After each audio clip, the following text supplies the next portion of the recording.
வணக்கம். நான் உங்கள் ஹீலர் சதீஷ்குமார் பேசுகிறேன். நம்ம இன்றைக்கி பார்க்க போகிறது கழிவு நீக்கும் முத்திரை.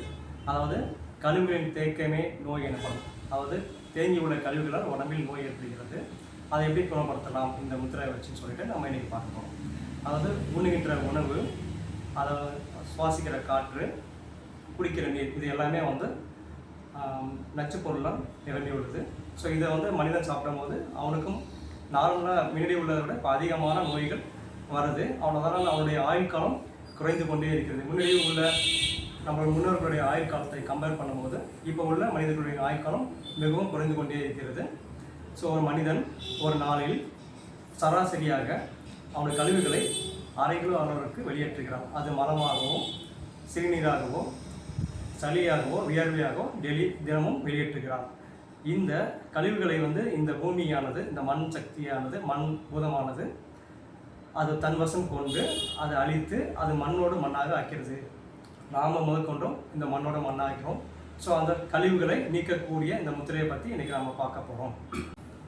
புகைப்பழக்கம், மது பழக்கம், இனிப்பு சாப்பிட்டுட்டே இருப்பாங்க, ரொம்ப டெப்டேஷனாக அந்த மாதிரி உள்ள பழக்க வளங்கள், டீ காபி விட முடியல அப்படிங்கிற பழக்க உள்ளவங்கள் இந்த முத்திரை தாராளமாக பண்ணலாம். தினமும் 5 லிருந்து 20 நிமிடங்கள் பண்ணலாம். காலை மாலை 2 வேளை பண்ணலாம். இந்த முத்திரா பண்ணுறதுனால இந்த மாதிரி தேவையில்லாத அடிக்ஷன்ஸ் அதுலேருந்து விட்டு வெளியே வர முடியும். முத்திரா பண்ணும்போது கழிவுகள் வெளியேறும், கெட்ட கொழுப்புகள் கரையும், எதிர்மறை எண்ணமானது சிறிது சிறிதாக குறைந்து கொண்டே வரும். மலம், சிறுநீர் கழிக்கும் போது நார்மலாக போகிறத விட கொஞ்சம் டார்க்கான நிறத்தில் வரத்துக்கு வாய்ப்புகள் இருக்குது. அதே மாதிரி டிசென்ட்ரி வரத்துக்கும் வாய்ப்புகள் இருக்குது. உடலில் கழிவுகள் ஏதோ ஒரு விதத்தில் வெளியேற வாய்ப்புகள் இருக்குது. அதனால் இந்த முத்திரா பண்ணும்போது இந்த மாதிரி வெளியேறுதுன்னு சொல்லிட்டு பயப்பட வேண்டாம்.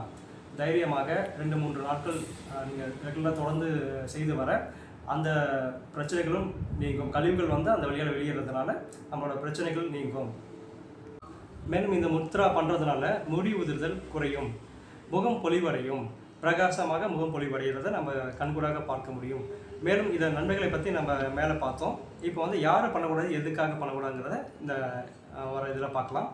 அதாவது ரூட் கனல் பண்ணியிருக்கிறவங்க இந்த முத்திரா பண்ணக்கூடாது. ஹார்ட்டில் ஸ்டென்ட் வச்சுருக்கவங்க இந்த முத்திரா பண்ணக்கூடாது. கர்ப்பப்பையில் கட்டிகள் உள்ளவங்க இந்த முத்திரா பண்ணக்கூடாது. கொழுப்பு கட்டிகள், எனி உடம்புல கொழுப்பு கட்டிகள் இருந்துச்சுன்னா இந்த முத்திரா பண்ணக்கூடாது. ஹர்னியா உள்ளவங்க இந்த முத்திரா பண்ணக்கூடாது. மெஸ்ஸு வச்சுருக்காங்கனாலும் இந்த முத்திரா பண்ணக்கூடாது. காப்பர் டீ போட்டவங்க இந்த முத்திரா பண்ணக்கூடாது. உடம்புல ஃபாரின் மெட்டல்ஸ் ஏதாச்சும் வச்சுருந்தாங்கன்னா அவங்களும் இந்த முத்திரா பண்ணக்கூடாது. ஏன்னா பாடி கழிவுகள் நினச்சிட்டு வெளியே தட்டுறதுக்கு ட்ரை பண்ணும். அதனால் தேவையில்லாத பிரச்சனைகள் உடம்புல வர்றதுக்கு வாய்ப்புகள் உண்டு. அவங்க இந்த முத்திரா தவிர்க்கிறது ரொம்ப நல்லது. மேலும் ஒரு 4 வருஷம் 5 வருஷம் ஆச்சு இந்த மாதிரி மெட்டல்ஸ் வச்சு அப்படின்னா ஒரு 5 நிமிஷம் பண்ணி பார்க்கலாம்.